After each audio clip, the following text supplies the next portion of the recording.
Hello, my name is William Burnett. I'm a teacher at Bedford County Public Schools, and today I want to share something with you in Desmos that can maybe help you with your calculus class, something that you can program and use to teach the definition or the limit definition of a derivative. So what I want you to do is go to Desmos and log in. That way when we're done you can save this. But we're going to come up with some code like this so that you can drag these sliders and show the limit definition of a derivative. So while you're logging in, I want to go ahead and say that this video was supported by the Secondary Math Professional Development Center at Radford University. And this comes from funding through the Virginia Department of Education through the Math and Science Partnership Grant Program. So as always, just a big thank you out there to them for supporting these videos. Alright, so go to Desmos, and the first thing I want you to start with is a function. And the function can really be any function. I like something a little bit interesting with a few curves going through there and something easy to see on the screen. But as we'll see later on, we can change this function after we have everything saved. So that way you can show the students, hey, it doesn't just work with this function I've got up here. You can use it for more common functions, or maybe just, I don't know, an example that you have in your class that you want to visit on the computer. Now, one of the first things I'm going to do is just graph a point on the function. So I'm going to label this point, or let the value we're putting in for x be a, and then so the y value is going to be the f of a. And I choose a instead of x because it gives me this option to add a slider. And so when I do this, this allows me to drag the slider up and down. Now, so the student can see things, I want to label this point. And I don't want to label it the actual point right here because we're talking about the limit definition of a derivative. I'm just going to let this be labeled x comma f of x. So that's when we put in our x. And now we can spin that thing around here. Now, by default, this maxes out at 10. You can change that. I still want to keep it on screen. I don't want it going way off the screen here. So I'm going to limit it to about, let's say, 25. And then maybe, I don't know, -5. That way it doesn't go too far off the screen as I drag a back and forth. And you can always change it later if something happens where you don't like that. So there it is. It's stopping at -5. And the max right there is 25 for our x value that we're substituting it in. So now that I see that point right there, I also want to graph a tangent line to that point. So to graph the tangent line, anytime I do a line, I'm just going to go through and just put the point slope form of a line in like this. Y minus y is equal to m times x minus x. That just kind of helps keep in my head straight what I'm substituting in. I know my slope is actually just the derivative of this up here, so I'm going to put this in as f prime of a.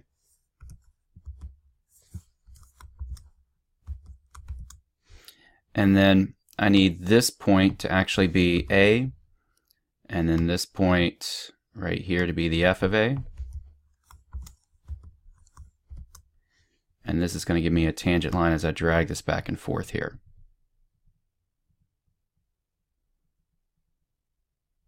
So if you didn't know that, that itself is kind of useful for other things. Once again, we can go through and, as I talked about in another video, we can change this to x squared if we want to, or x cubed. And we should be able to still take this as a tangent line coming through here like this.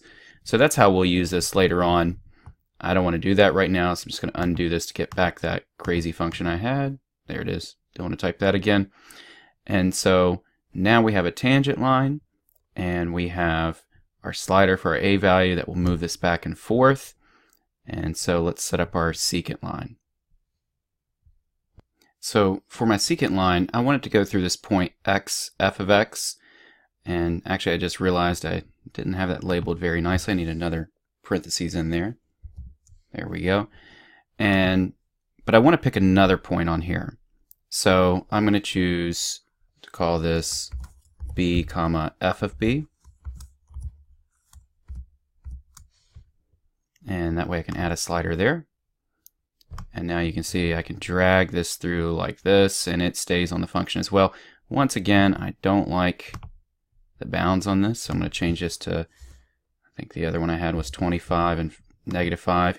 You can change it to whatever you need to for your function or how your display is set up in your class. And so now let's see this. Alright, so that will work for us there. You might want to move these sliders so they're right next to each other. So I'm going to do that just by, all you got to do is to the left side here, hover over until it turns into that little cross there, then click and drag it up. Now we need, let's give it a little separation here. We want a line that goes through these 2 points right here for our secant line. So let's do that. Actually, before we do that, let's make sure that we have this labeled. This is going to eventually be our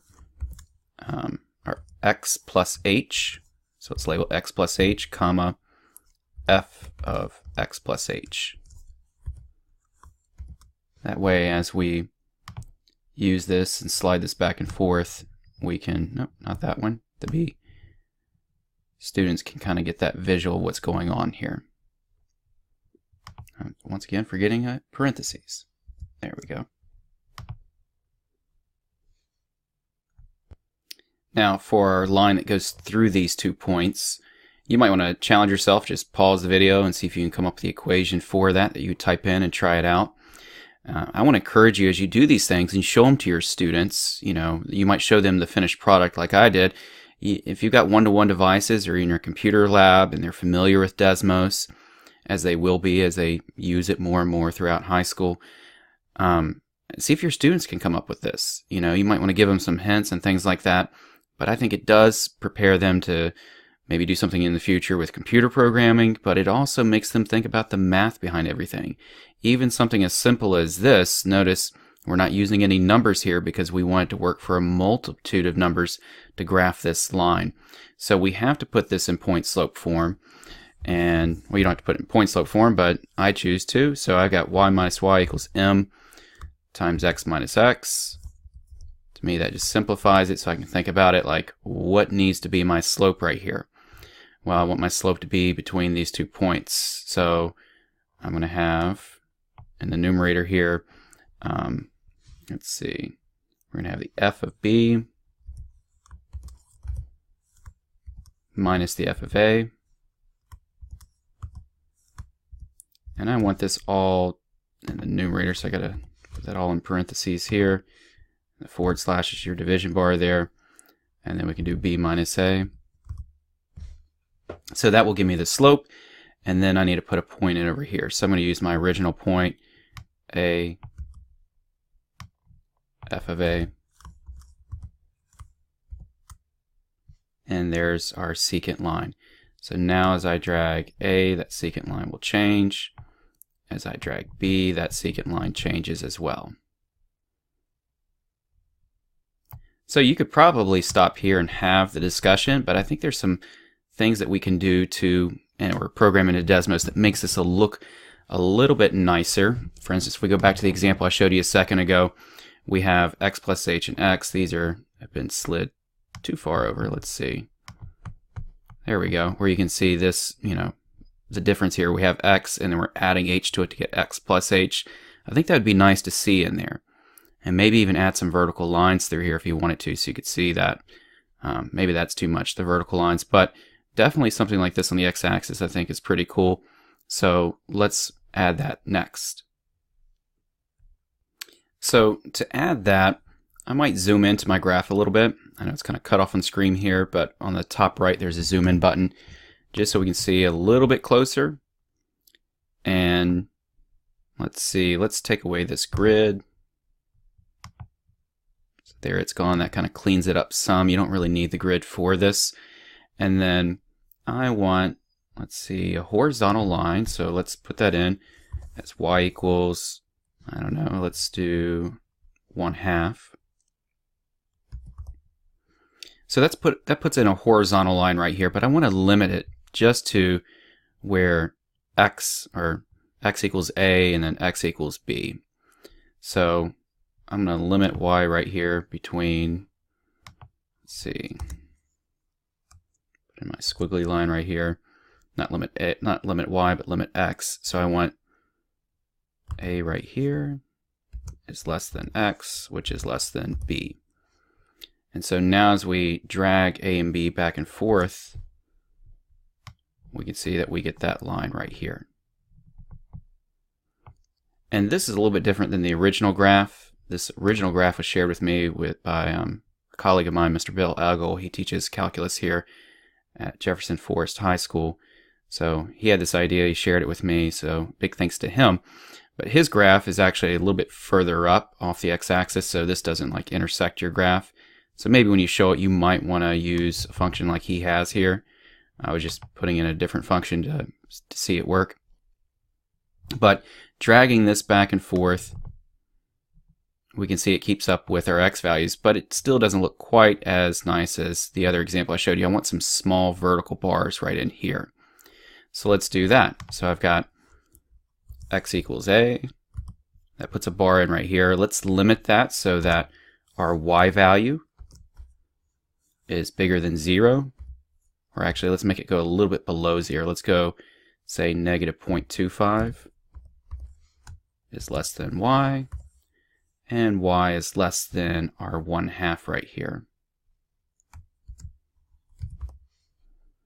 And I want to make this the same color as the horizontal bar. So I'm going to left click on that circle there until the options show up and make that purple. And so now, once again, as I drag this bar back and forth for A, see it stays with it right there. Now I want to put another one at B just to kind of save some time. I can click on this, the one I just typed in, and I'm going to go to Tools here and duplicate it. So if you go down to this line right here, there's a duplicate button. It gives me the same thing, but I'm going to change this to x equals b. And so now I have it over here also. So that saved me a little bit of time. And so now just to test it out, as you drag A back and forth, you see it right there. Drag B back and forth, you can see that move as well. Now, it's also very nice to label these points. So let's label not the points, but these marks right here on our graph. So the first point I'm going to label is 0, A. Oops, that's backwards. A, 0. Now I'm just going to label that X. There we go, capital X, or is here lowercase x. There we go, I just want it down below. Now it's down below. I don't really want to graph that as a point though, so I'm just going to take that off. And notice our X shows up there. That's still up a little bit higher than I'd like. I'd like to be below the X-axis. So I might make this A, let's try -1. And so now X is down below. I want it to be, let's see if we can change the color of it. Oh, here's our options here for the label position. So you can make it a larger, and now we can see it better. See if we can change this to purple. There we go. So it kind of shows that it goes with this. Let's take that dot back off though. And so now we have it as X right there. And then I want X plus H over here. So I'm going to duplicate this. Hit your gear tool, duplicate. So I want to change this from A though to B. And I'm going to change my label from X to X plus H. So remember, turning this off right here only turns off the point. It doesn't turn off the label. To turn off the label, you want to uncheck that box, but we want the labels on this. And so once again, if we test this out, dragging back A, dragging back B, shows up nice and neat for us here. We can even see when this equals 0. You'll want to explain that to your students. You can also put something on here just to show, well actually let's show that this is a distance of h.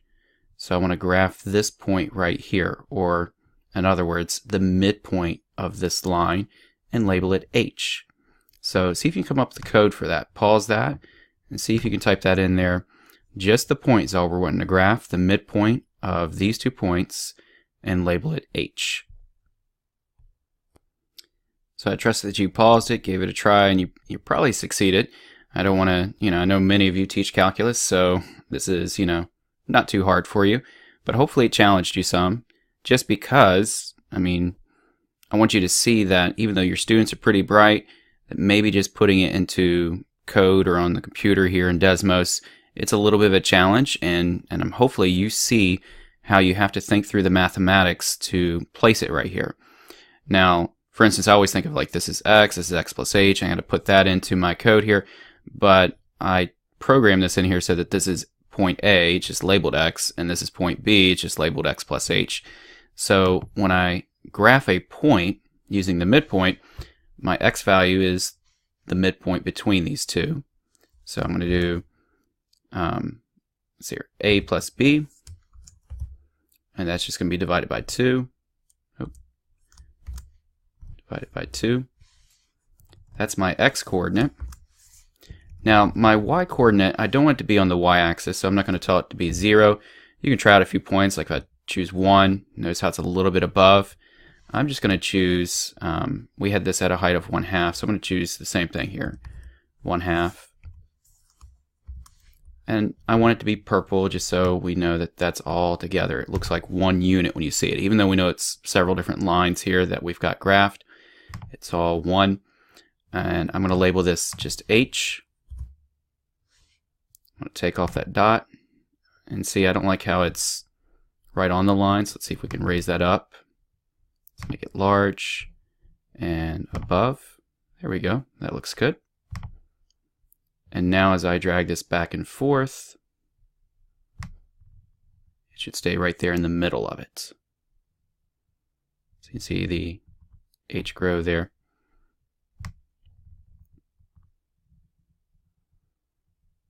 Now I didn't have this on my other graph. I want to try something else. Let's see if we can calculate the distance between x and x plus h.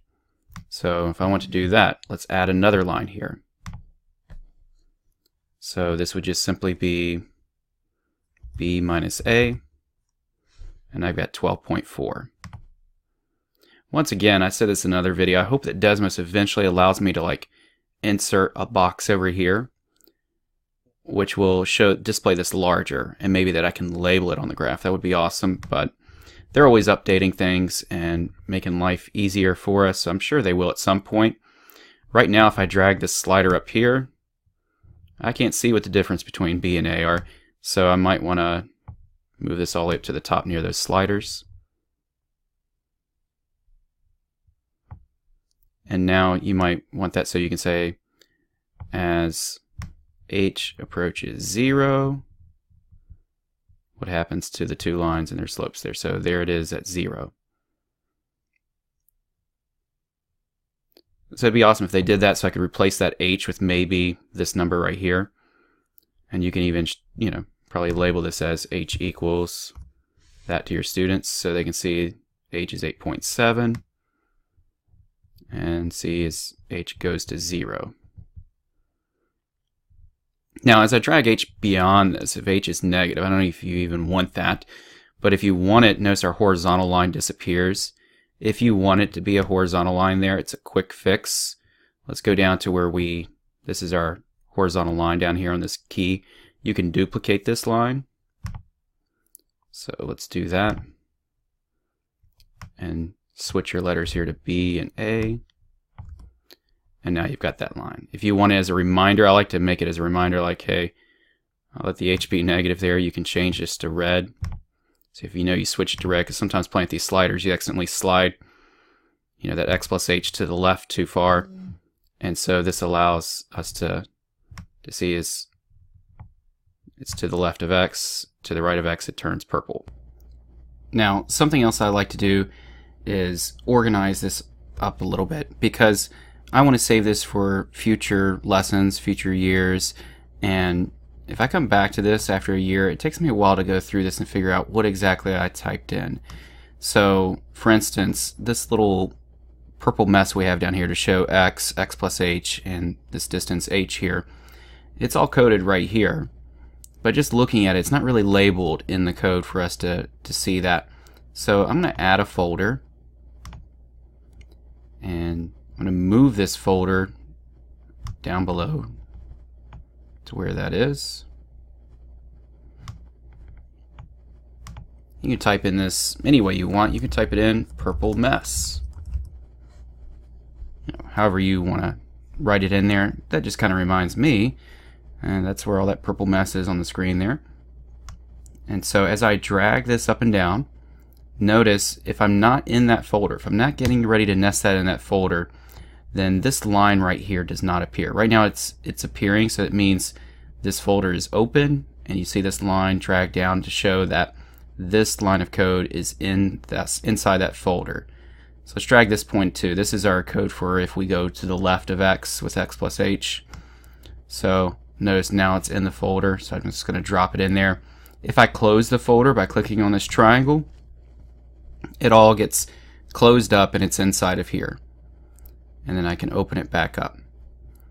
So let's drag all the code that goes with that purple mess. And that includes our labeled points here.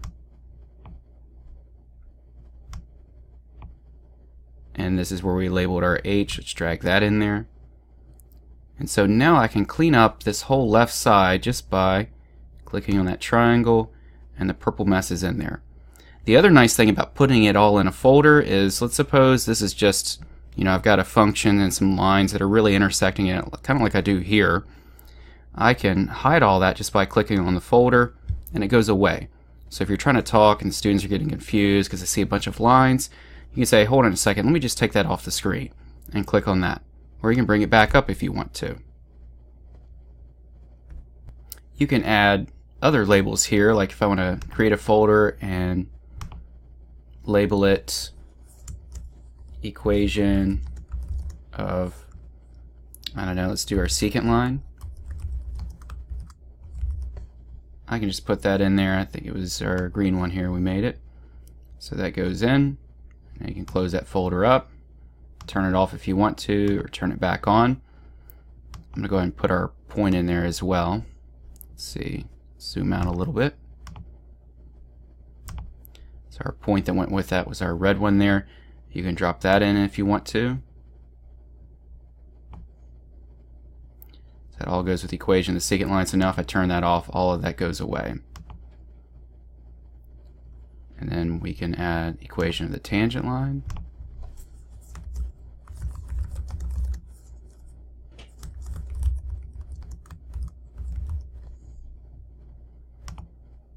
And that was this black line right here. Let's go and include the point. Where did we put our point? Here it is. So that can go away too if you want to by clicking off that folder. Maybe you don't want that point hidden, you can take that point out of there. And that way when you click on this, it just makes that line disappear. That way that point will show up with both lines no matter if you have the lines on or off. So you can organize these, group them right together, like that. I like to put the sliders together. This is nice to have displayed. If you put it in a folder, you don't see it displayed anymore. You might want to put that right next to the sliders. Purple mess really isn't necessary for being seen here as far as being on the top of my list. So if I'm displaying this to the class and messing with the sliders, notice even on the screen now you don't see the purple mess. That's just some codes just to kind of give this a little bit of I don't know, aesthetic appeal, I guess you could say. So it's not absolutely necessary. You could teach the whole lesson without that on there. I just think it adds to the display some. So with all that being said, you can turn on the graph, turn off the graph. By graph I mean the grids here. I don't know if you want that or not, but however you like it to show up when you first look at it, that's how I would save it. So you could use it in future use. So if you don't want these lines on, I would turn them off. So if you want to start your discussion in class with just a point and then turn on the tangent line, you can. Either way, this is how I'm going to save it. So I'm going to go up here to title my graph, click on title graph. We're going to type in limit definition of a derivative. and then save that. And so this is for one particular function. You could change the function if you don't like that one. You could do something, I don't know, let's see. All you got to do here is change this to, I don't know, x squared minus 2x, I don't know, plus 1. I don't know. Type in whatever function you want to. It doesn't have to be a quadratic. It could be something else. Let's do, I don't think that's going to give me anything nice, x cubed here. But you can still zoom in if you want to. Let's move our x over.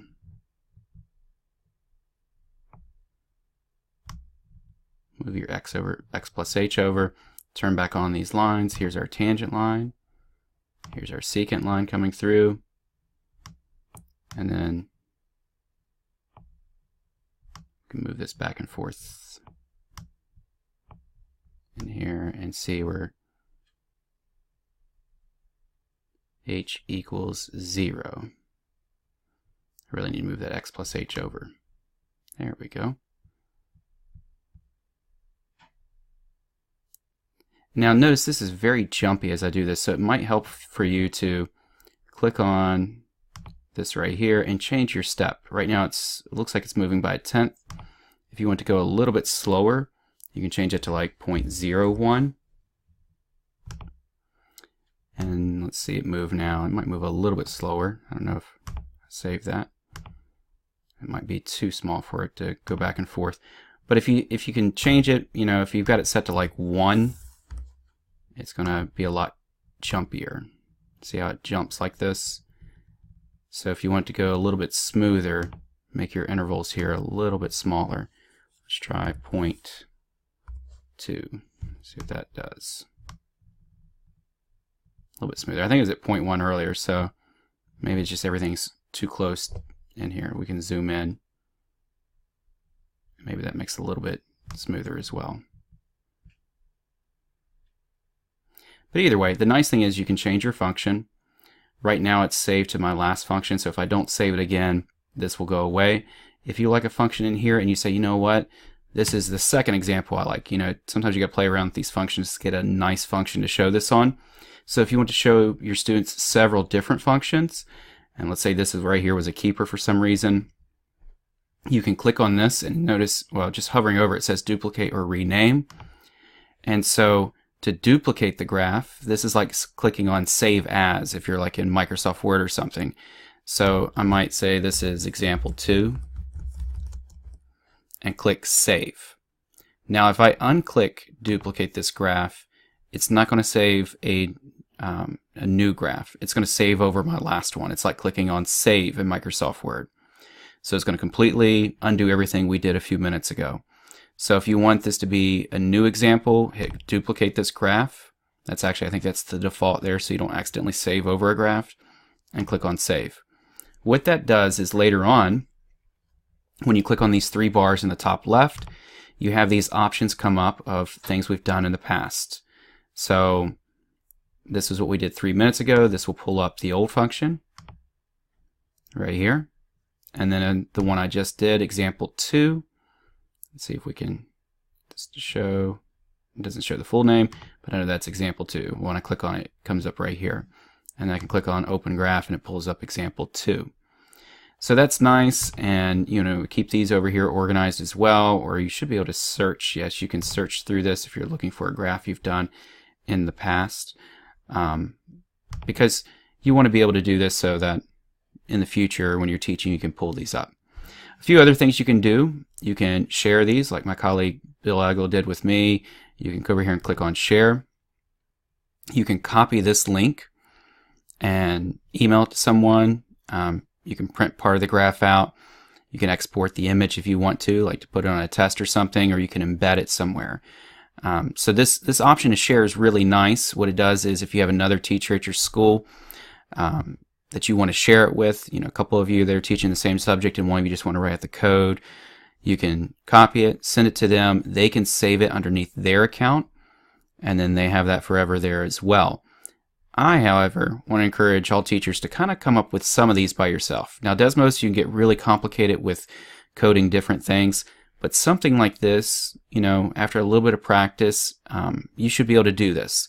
And it helps you grow in your skill with Desmos, which allows you to come up with new ideas on how you can teach, the topics that you teach all the time, but using Desmos, and maybe something that, will enlighten a few students there on those subjects. So get familiar with Desmos, get practicing, coming up with this code over here on the left, and encourage your students to do it. If you've got some students that are interested in programming, or you just want to challenge them, take them to the computer lab, or if they have their own devices, do that. This might be something that's kind of hard to do on a tablet or something. I know you could give it a try. I think it's easier on the computer where you have the keyboard. But, see if your students can come up with something like this. Or if they have new ideas, or if you've got ideas of how you can make this better, send me an email and let me know. I'd appreciate any thoughts you have on this. So thanks for watching this, and I hope you learned something, and I hope this helps you with your teaching.